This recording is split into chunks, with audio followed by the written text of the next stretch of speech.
You know, my shirt has some Easter eggs in it, actually. Our next guest is responsible for some of the most successful DVDs ever released. At least a half dozen on my shelf alone. Of course, most notably, the ultimate Uber Tech Matrix DVD, the one you gotta have if you got a DVD player.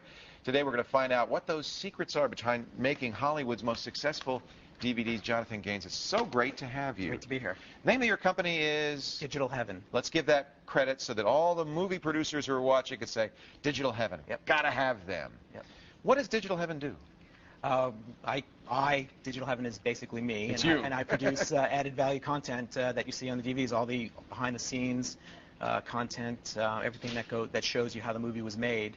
That's a requirement now. If you're going to do a DVD, you've got to have special content. Yeah, it's become standard features now. In fact, sometimes they'll have a second, third, fourth DVD in there in the movie plus all the other stuff. Right.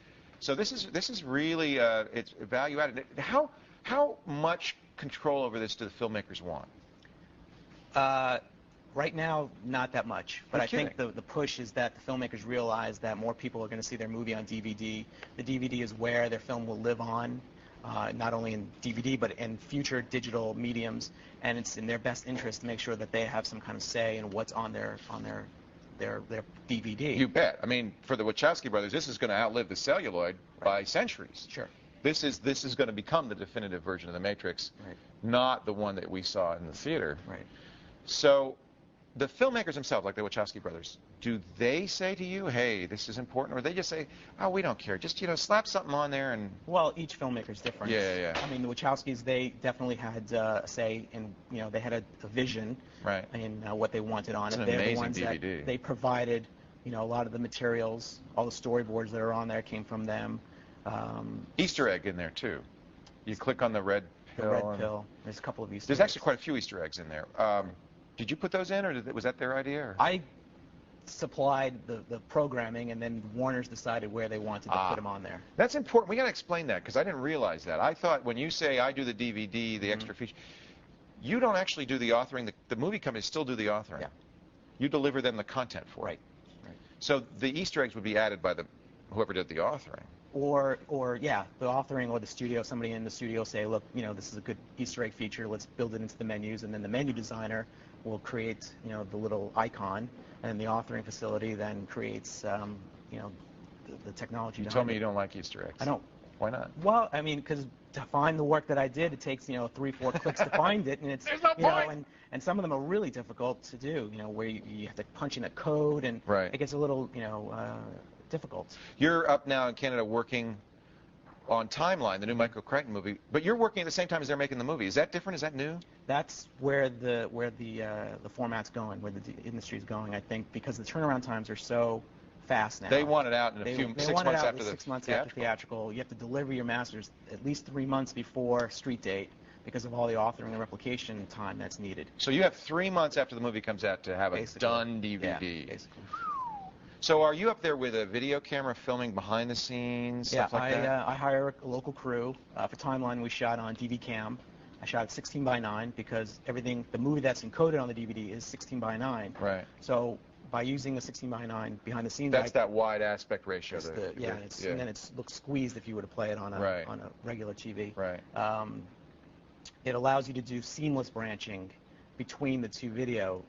What's that now? Okay, now I've heard this term branching. What is this now? Well, there's two types of different video, offshoots. You can do a branching video where there's an actual break, where like with the Matrix, you click on the white rabbit and then it goes to black and then it goes to the footage. Right. That's branching. Okay. And then there's seamless, where like on the Goonies or Tomorrow Never Dies, where it's seamless. You don't know that there was a break at all. Now that's the new style or the old style? That's what they want. Is seamless. That's the way it should be, if you ask me. And what technically is difficult about or different about seamless? What are they doing? It's what the footage was shot on. If you shoot your footage 16:9, then you can do a seamless branch. So now we're looking at the Tomorrow Never Dies interface. So when you click on that, boom, it comes right up. It's part of the... Right, you're watching and the 007 logo comes up and you hit your enter button and all of a sudden the storyboards show up on the screen. I understand now, because I see a lot of the behind-the-scenes stuff, and it looks like it is shot on the TV aspect ratio, the 4:3, and it's grainier and different, and it's like you're watching something that was an afterthought. Well, a lot of what the studios do to save costs is they use the footage that's been produced by the EPK crew For TV. for TV and to sell the movie, Right. and that is so less Cheesy. It's You can say it's cheesy. It's all about fluff. None of piece. your clients would ever do that. No. Director's Yeah. commentary is my favorite thing. Uh-huh. When do you do that? Do you do that much after the film came out? You do it right away? With Michael Usually- Crichton, what are you going to do? Well, we haven't decided yet, and Yeah. it'll probably be Richard Donner. Richard Donner's the director. Yeah, he's directing it. Okay. It'd be great to have Crichton and Donner in there together. Yeah, yeah. Do you have to beg and plead? These guys don't want to do this. Some of them, they get it and they know they want to do it right away, and they've already thought about it. I've had directors come with notes. I've had directors come that have nothing to say, and I've got to, basically interview them to get things to say. This is their place in history, though. I think, as a film lover, Yeah. that's where you really see, oh, these guys are really thinking about this stuff. To me, it's really exciting. It must be for you, too. Well, yeah, it's their legacy. Yeah. When I was a film, student at the University of Maryland, and I had to go and research how a movie was made, and filmmakers, I had no place to go. No, you read the Francois Truffaut book, and that's about it, right? Yeah. This you did a neat thing with the Goonies. You brought the actors back as adults, because this was made much later, of course. When the Goonies came out, there was no DVD. Right. So you got the kids back to talk about their experience in the movie? Yeah, we were able to get all 7 of the kids back and Richard Donner back, and What I fun. thought it would be a great idea to actually see what they look like today, and came up with the seamless picture-in-picture audio commentary. Do you have a lot? How much room extra is there on a DVD? It all depends on the length of the movie, Right, obviously.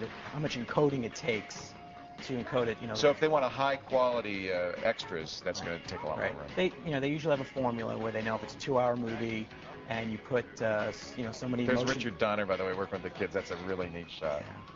Where did this come from? This They came obviously from, did this was some- shot during, this is probably the EPK, yeah. at the time. That's electronic press kit. It's the Right, stuff. yeah. Oh, and here are the grown-up actors. Yep. Oh, how fun to see them. Corey Haim. Oh, that's neat.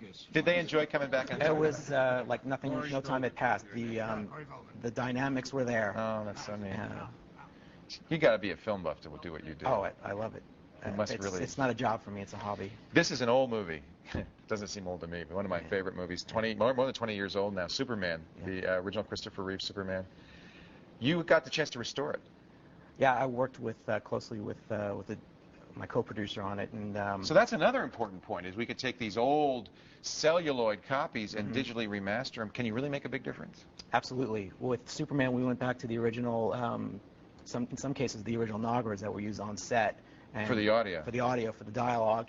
And we did it in 5.1. We enhanced, the low end that's for the neat. subwoofer.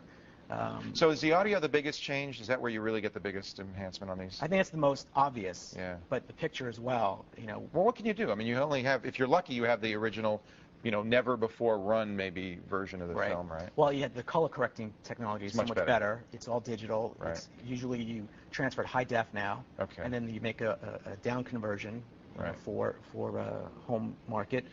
And Will they?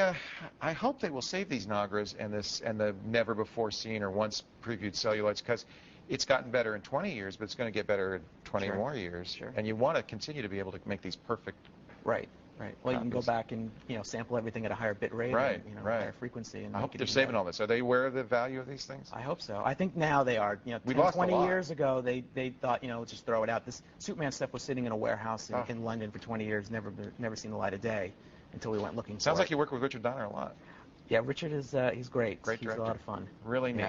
Yeah. Jonathan, I wish we had more time. It is such a fascinating thing, but I want to thank you for what you do, because it has totally changed, I think, many people's perception of watching movies. We learn so much now about the process of making it, behind the scenes. We see so much more of the movie. It's not just the film that you see in the theater now. Those DVDs are wonderful, and they really make us, all of us, film buffs. Thank you. Thank you for your work. We appreciate pleasure. it. If you want to know more about the making of the Matrix DVD, wouldn't it be great if we just spent a couple of hours just going through the DVD? Maybe do Jonathan's director's commentary. Visit us at thescreensavers.com. Jonathan will explain the use of special features in that DVD in detail.